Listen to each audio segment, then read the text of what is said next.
Everybody, here I am sitting on the boat in northern Michigan, and now I'm in Michigan City, Indiana, staying at the Brewery Lodge and Supper Club. Pretty cool place.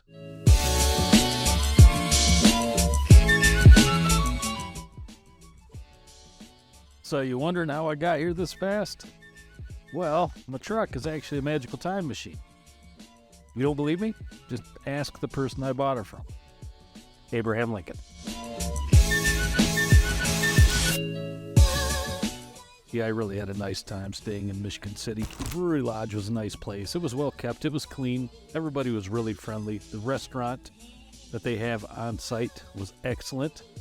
Even though I had to eat by myself, I kept myself pretty good company, I think. And if you don't mind the slight shining vibes it gives off, I would highly recommend staying here.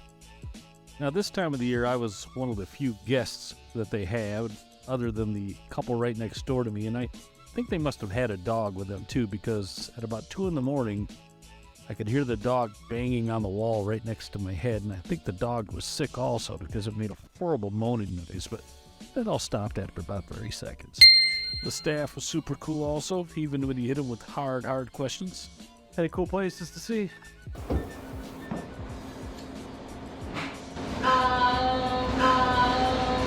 Honestly, I'm probably the wrong person to ask. And so, based on that glowing recommendation, I grabbed some chow in their restaurant, headed back upstairs to my room, and promptly fell asleep.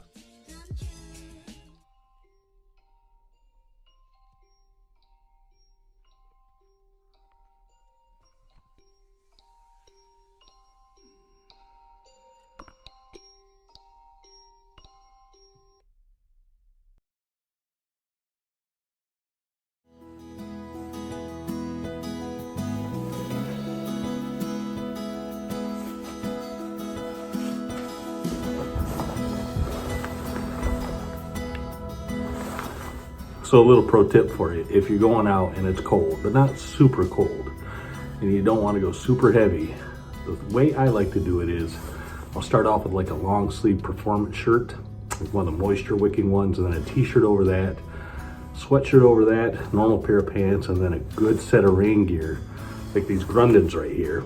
This will keep the air off you, keep the wind off you, keep the rain off you too, if it is raining, and it'll keep you nice and warm.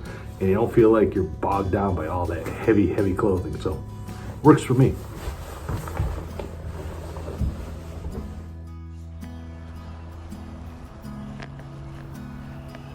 And it was a little chilly this morning. Not terrible chilly, just a little chilly. Low 30s to start the morning. It warmed up to about the mid 40s by the time we got off the water. But I was happy to have that Grundens on all day. It kept me warm, kept me dry, kept the wind off me.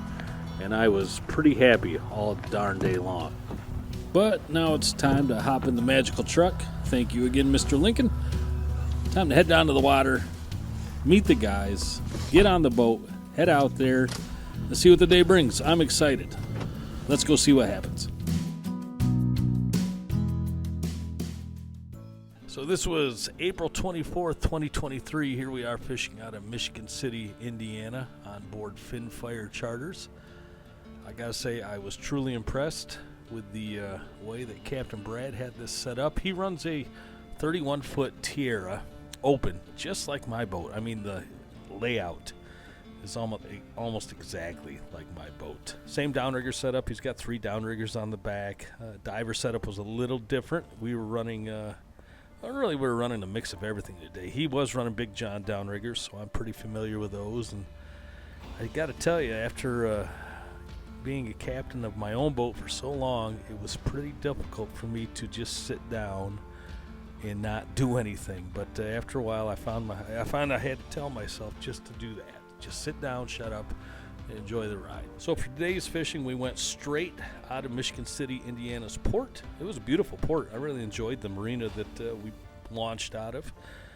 I got to say, it was one of the bigger marinas that I've seen. Of course, being up in Manistee, our marinas are not quite that large, but it was a very nicely well-kept marina. So we straight out of Michigan City and a little to the east. And for me, that threw me off because I'm normally, when I go straight out of my marina, it's either you go straight west across the lake, or you go north and south. Normally you go north and south. Well, of course, being at the bottom of Lake Michigan, east and west, we're going along the shoreline. So we went straight out of the pier heads to the west a short ways, and based on some reports that Captain Brad had gotten earlier that morning, we fished pretty close to the beach all day. In fact, a couple times we were right up on the beach. So pretty familiar fishing for me. All the setups were very familiar to me, and like I said, Captain Brad did a good job putting a lot of fish in the boat. So for today's day of fishing, I talked about the weather a little already. I'll talk about it a little more. It was chilly this morning, but not unbearably chilly. Like I said, that Grundon's rain gear kept me nice and dry and warm all day long. In fact, towards the end of the day, I was peeling off layers. Weather was anywhere from 40 up to probably mid-40s or upper 40s. Lake was pretty calm to start, 1 to 2 foot chop. And then after about an hour and a half of fishing, it built up to 2 to 3s. But by the end of the day, it had laid right back down to 1 to 1.5 foot chop. As you can see in the video, it was a nice, bright, sunny day.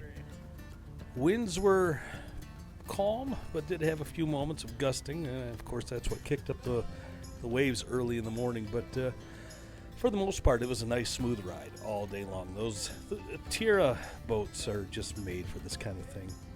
The Tierra 31 Open is one of the best, if not the best, fishing platforms on the Great Lakes. Just great boats. A lot of good ones out there, but of course you know what I'm partial to. So one cool thing that I saw throughout the day, and of course it was new to me, was the giant coal plant that sat just along the shoreline there, right by the marina's inlet and outlet.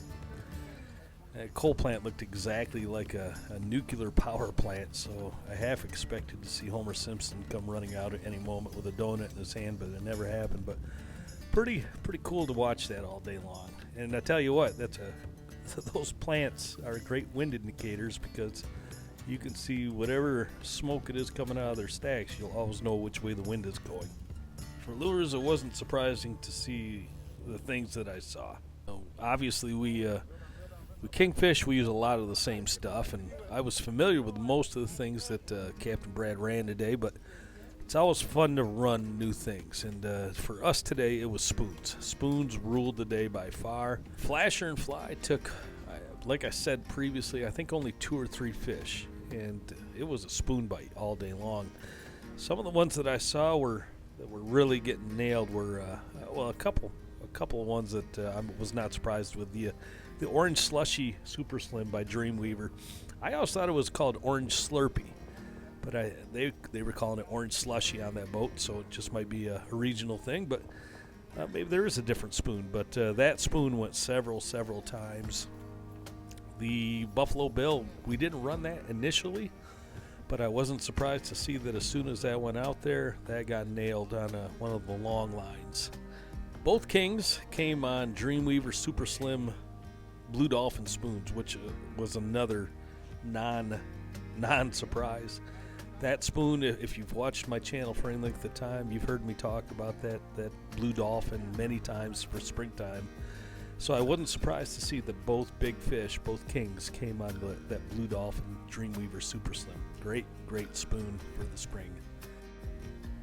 Some other winners for the day were some Brad Thin Fins. Orange, I believe, was the most prevailing color, and the rainbow also won a couple times as well. I was looking through some of Captain Brad's lures that he had stacked up either on the poles or around the boat, and boy, some of those had been chewed up pretty darn good. It was easy to see which ones were his favorites, so always fun to get to take a look around somebody else's boat and learn a few things from them as well. Also wanted to mention and say thank you to Brad's first mate. He had his father out for the day as his first mate, and he and I had some nice conversations about fishing, perch fishing and specifically. He had been telling me about some really nice perch that he had been getting recently around the area we were fishing. Can't go into any secret spots. He didn't tell me anyway, so you could torture me. I still wouldn't tell you. But some of the perch that he said that he had been getting was pretty phenomenal. So, man, I tell you what, nothing beats a nice boat full of perch. So if you ask me the question if I had a good time, the answer is an emphatic yes. And if you ask me if I would recommend Finfire Charters, that would be another emphatic yes. He ran a really, really nice boat. Captain Brad's a pro, and he runs a nice outfit down there. Hope to someday get back down there with him and his dad, get back out and catch some more fish. And I extended the invitation to him as well, both of them, to come up and fish with me anytime in Manistee. What a great day.